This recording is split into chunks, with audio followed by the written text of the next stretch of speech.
Hey guys, this is Hell Hades. This is going to be another Raid Shadow Legends video. Guys, there is going to be a ×10 summons over the weekend. I'm going to go through the different champions that are available and my thoughts on them. Just quickly before I do that, just notice that we've got a Dragon tournament dropping tomorrow. In 2 days' time. Starts in 2 days. And the special challenge rules for this one, you can only use Galen Pact Alliance. First time I've done this actually, and this is more like what I expected them to do for special challenges. So Galen Pact is here. I think I'll do a separate video on that maybe tomorrow, just showing different teams that you could use from these different factions. But a bit cooler. Hopefully, I say hopefully, I'm almost certain it won't happen, but hopefully the rewards are a bit more interesting when you've got to use specific rules. If they did that, then they would get a load more buy-in into these type of special events. But anyway, we'll see that in a separate video. So let's have a look then. Champions for this ×10 summon for the weekend. And also, sorry, I'm dotting around a bit here, but there is a summon rush coming in line with it as well. So they're getting better at making sure that there's always like a summon rush or a champion chase lined up with this stuff. Okay then, let's start with the epics. The first one on the list is Captain Temila. Captain Temila is kind of like just I'd say a mid-tier epic, average to okay.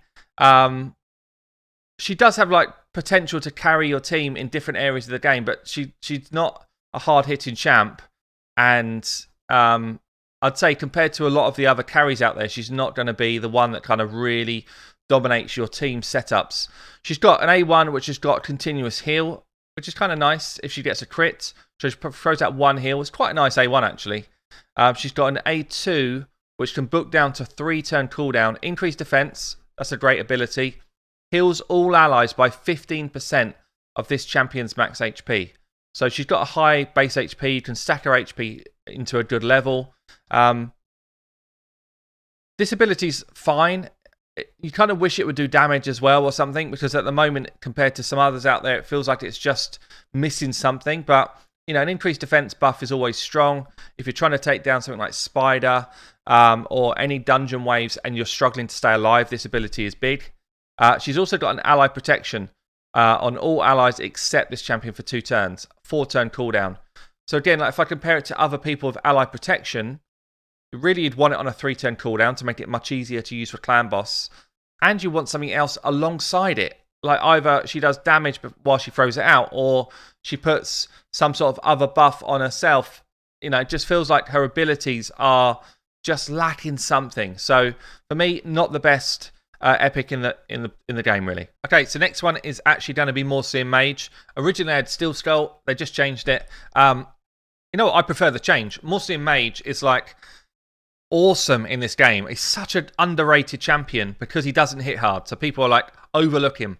I tell you what, you pair him with Seer and you've got yourself an absolute demon combo. The best combo in the game for clearing waves in dungeons.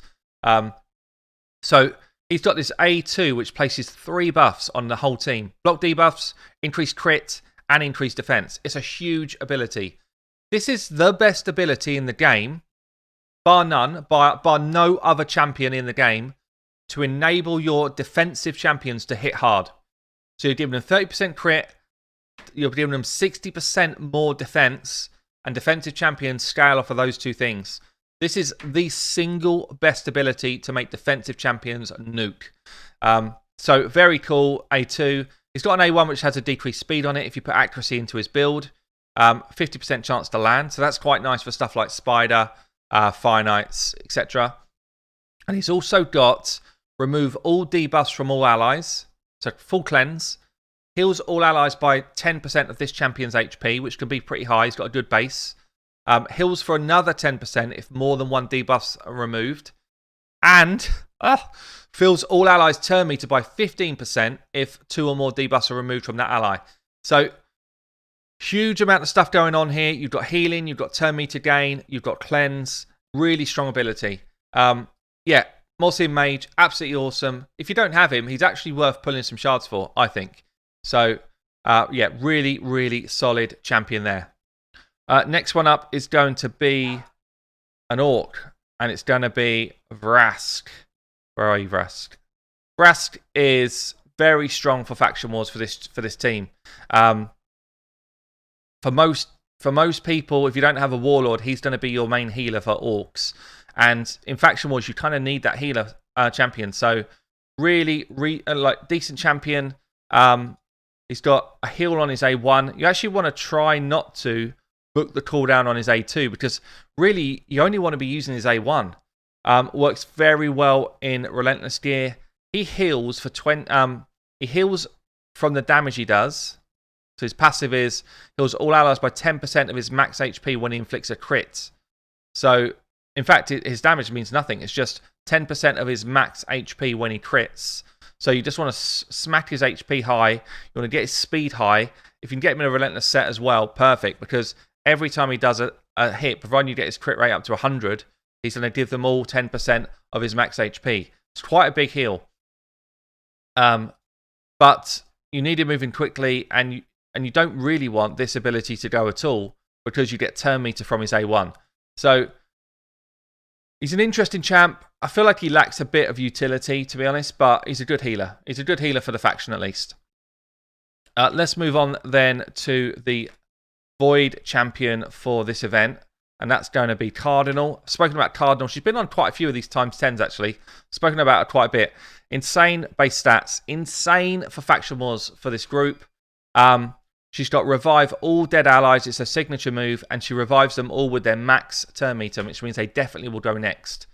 She does have the heal, which I guess is why she's in this list. She heals by 30% of their max HP and gives them increased defense. Generally, you're casting that on yourself because you want to keep Cardinal alive so that she can revive everyone. And then she's got a bit of poison on her A1, but she's great in the arena and she's great for faction wars. So let's get onto the legendaries then. Is it worth pulling shards for this event? I guess is going to be the question. And I think the legendaries will help us answer that. So let's start with the big boy, really. The big boy of this group for the non-void shards. Bad-el-Kazar. Widely thought as early on when he was released, or when the game was released, as the best legendary. Widely thought of that. He can play anywhere in the game. He's one of the few champions that can solo stuff like Dragon. He can solo stuff like Ice Golem with the right setup because he's got such a strong heal. So it's A1 then. Attacks all enemies and heals all champions by 20% of the damage that he does. So if you push his damage level up, he heals tons. And you can book up his percentage to heal as well. He's got an A2, which removes all debuffs from all allies. So it's a full cleanse for the team. Puts 2 continuous heals out. And he puts 2 poisons on all enemies. This is a great move. Great for clan boss. Great for general wave control. Keeping your team in the game. Great for supporting your spider tank. He can be a spider tank as well. He's got so much utility that he can use. And then he's got this passive, which is actually awesome. So when there's a poison out there, your whole team does 20% more damage to that target. A lot of people overlook this passive. It's huge. So if you think to yourself, for a support champion generally, you lose damage. You bring a support in and you lose some of your damage. With Bad-el, you bring a support in and your damage goes up. So really, really cool champion, great base stats, and he brings a crit rate in all battles aura, which is okay. Not often used, actually, but it's not a bad one. 25% means that you can really bring down the crit requirements for your teams. So it's actually not a bad one. Okay, next one up on the list is a high elf, and she is Shirimani. Shirimani kind of fits well with the video I did yesterday. Perhaps I'll ping it up above here around champions that can go second in your arena team and enable your damage dealers to do a ton of damage. Shirimani's one of those because she's got an AoE freeze and you can book that up to 100% chance to land. If everyone's frozen, it means that you can slow your attack dealers right down to like 100 odd speed and still get your attacks off, which is huge as well. Also, fills this champion's turn meter by 10% for each enemy you attack. So in the arena, you get your 40% of your turn meter back as well, which is massive. She's still in my Faction War team for High Elves. She's brilliant for it. Any AoE freeze champions are brilliant for Faction Wars. This is on a 5-turn cooldown. That's the only letdown with it, but it's such a big ability. I'm not surprised. She also brings heal one ally and all other allies by 20% of their HP. So 1 by 50, all the rest by 20, and places continuous heals. It's a big heal. And then she's got a 3-hitter here with a chance to freeze on it as well. Great base stats. Good carry for dungeons. Good carry for Faction Wars. Great in the arena. Really, really good champion. And the thing which people don't really know about her, and again, I've done a guide, you should check it out. She hits hard. She hits really hard. So she does this freeze ability, but also if you build her in the right way, she can smack the enemy while she's doing it. So, a bit like Ray does, she can go in there and smack the enemy for like 40 odd K, which just means your damage dealers have just got to get a little weak noodle hit over the line to finish off the job. So Shirimani is actually a brilliant, brilliant legendary. So next one up is Hakkorhn Smashlord. I know Chosen uses this guy a ton. I recently got him. I've not built him out yet, so I need to test him. But I have played around with him on other people's accounts in the past. A1 with a chance to stun. Quite a high chance, actually, 55%. So for things like the arena, this is really nice. For Faction Wars, it's nice as well. This is one of his main moves, though. Removes all debuffs from all allies. So Dragon cleanses all of that stuff off, all of the poisons, the weakens. Then puts a block debuff on all allies for 2 turns. And heals all allies by 15% of this champion's HP, which will be big. Heals each ally by another 10% of this champion's HP for each debuff removed. It's a huge heal, and it's a huge ability. You basically get to the point where in Spider, he's one man cleansing and healing everyone. 4-turn cooldown's a little bit long, but you put block debuffs out for 2 turns, which is kind of as good in Spider as having a full-on heal going anyway, because if you're not taking those poisons, you are tanking a lot less damage. And he's also got this AoE, sacrifices 25% of his health, then smacks the enemy for a ton.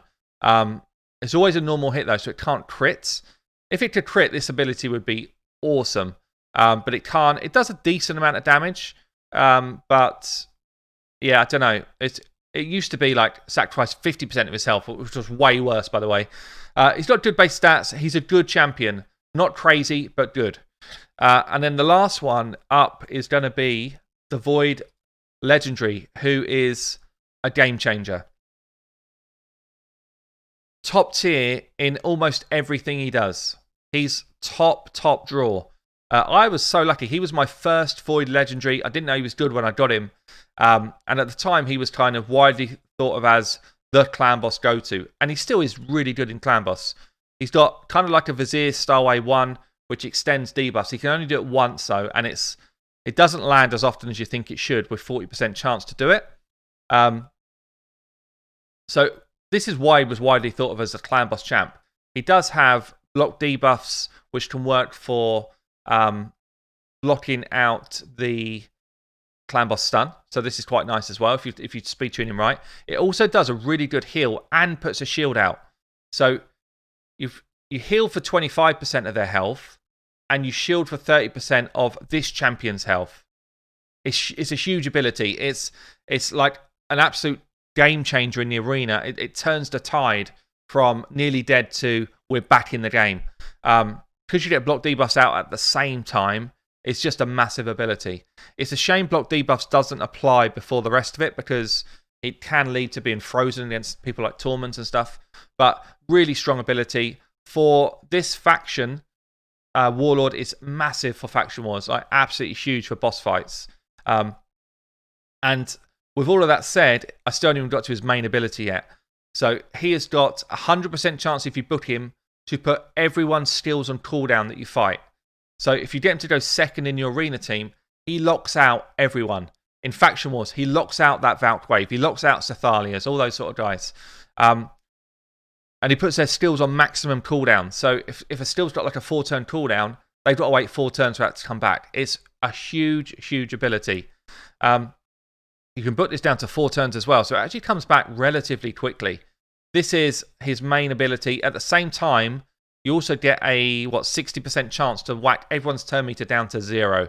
So it is Huge ability. Brilliant champion. This champion is actually worth pulling void shards for. If you don't have him, he's really worth it. So, guys, that's going to be the times 10. I'll probably do a shard pull on Friday if people want to get involved. If people want to pull shards, you can drop me a DM on Discord and we can get you added to the list. Providing you come and join us on Twitch, we'll do that. Otherwise, guys, good luck if you're going to pull shards. That's been the times 10. I've been Hell Hades. I'll catch you soon.